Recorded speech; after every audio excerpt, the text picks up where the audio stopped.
In 2020, over 600,000 Californians were displaced by wildfires. Public resources helped many people, but the funding for these resources dwindled quickly, leaving many people without the aid they needed. While natural disasters are not preventable on the individual level, there are many things you can do to prepare yourself for the devastation these disasters may bring. As all Californians know, we face the risk of being affected by wildfires and earthquakes every day. I'm aware of these risks, so I have made sure to prepare myself for the inevitable encounters with these forces of nature. Today, I will be explaining the importance of being prepared for natural disasters and exactly how to prepare your homes and your cars for emergency situations. In the past decade, wildfires have increased in frequency, and the San Andreas Fault is unpredictable, meaning the next big one could be soon. In the last 30 years, wildfire seasons have increased by 40 to 80 days, due mainly to climate change. In a study published in August 2021, Susan Pritchard, a forest ecology research scientist at the University of Washington, explains that since droughts have increased in severity, large amounts of plant material dry out and become the perfect fuel for wildfires. Even with prevention efforts such as controlled burns, these fires can still spark at any moment due to lightning strikes and can spread rapidly from strong winds. On the other hand, living in California, especially the Bay Area, poses a threat of experiencing the next big earthquake. Within the next 30 years, there is about a 70% chance of facing one similar to the 1989 Loma Prieta earthquake. Aside from obvious destruction of homes, wildfires and earthquakes can indirectly affect thousands by destroying infrastructure, businesses, and public resources. These indirect effects may deprive you of accessing resources in stores, prevent travel on roads, and can damage power lines and cell towers. Now that you understand the effects that encountering a natural disaster could have, I will tell you exactly how to prepare your homes for surviving these situations. Making sure that you have all the correct supplies in your home to prepare you for a natural disaster can increase your chances of survival and make it easier to live in hindering conditions. Furthermore, it is more likely that you will be indirectly affected by wildfires or earthquakes, so it is imperative that you obtain the resources needed to prepare yourself and your home for these events. It may seem daunting to imagine all of the things you would need in case of a disaster, but the American Red Cross website has an extensive list of items that should be included in your home survival kit. The most important preparation you need to do is go to your local grocery store and buy enough food and water for your family to survive in your home for at least 2 weeks. This would include 1 gallon of water per family member per day, as well as non-perishable and easy to prepare foods such as canned fruits and vegetables, canned soups, peanut butter, protein bars, beef jerky, and other dried foods. Since it is possible your home will be without power, you will need to prepare for this scenario. If your budget allows for it, buying a generator is the best way to survive in your home with no power. I know that generators can cost thousands of dollars, so this is not always a feasible option. Considering this, you will at least need flashlights or handheld lamps, a satellite radio, and chargers for personal devices, all of which need to be battery powered or hand crank.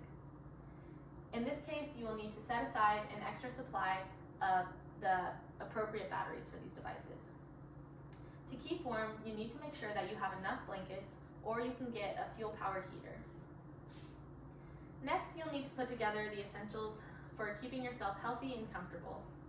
Each person should always keep at least a 2-week supply of essential medicine on hand. You'll need to get a good first aid kit, which can be bought on the American Red Cross website, on Amazon, or at your local drugstore. While you may already have sanitization and personal hygiene products at home, you should set aside an extra supply in your emergency kit to make sure that you have enough.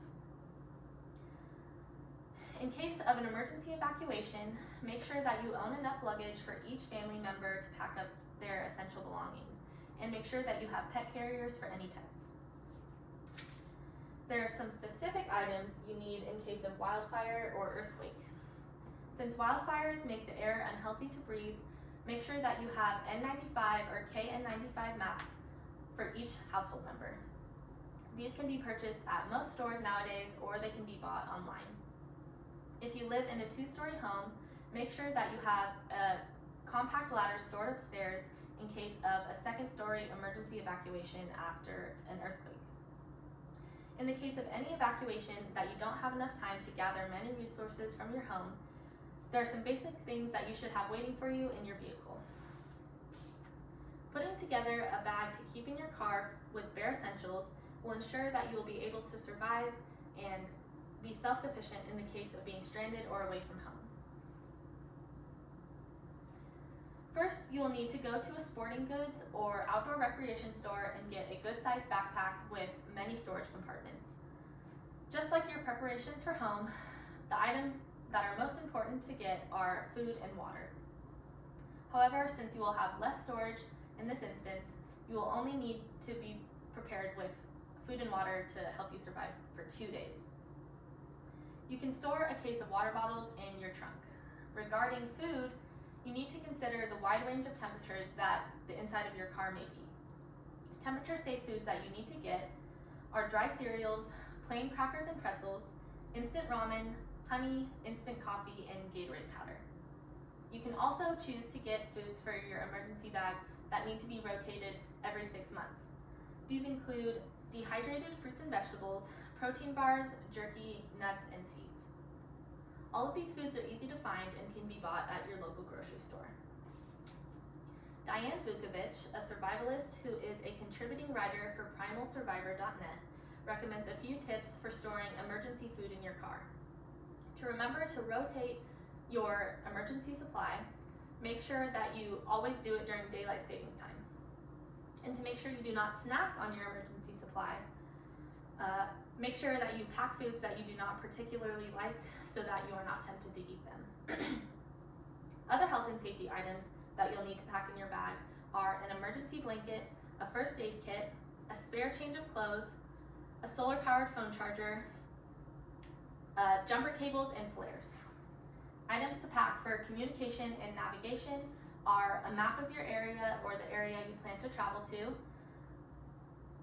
a battery-powered radio, and a GPS in the case that your phone does not have service. Finally, you will need to include copies of all of your personal identification, so this would include your IDs, passports, birth certificates, and insurance cards. If you are able to, you should also pack some spare money, about $200. Put all of these items into the backpack and store them in your back seat or your trunk so that you are able to leave at a moment's notice, or you will be well equipped in the case of being stranded. Today I have explained why it is necessary to prepare for natural disasters, exactly how you need to prepare your home emergency kit, and what to put in your emergency car bag. Natural disasters like the ones I have discussed are unpredictable and can cause immeasurable devastation, so it is imperative that you have the bare minimum supplies prepared to make sure that you are ready. These disasters are inevitable, and there is nothing that you can do to stop them, but you can control how you deal with the aftermath, so you must do what I have shown you today to make sure that you and your families are safe.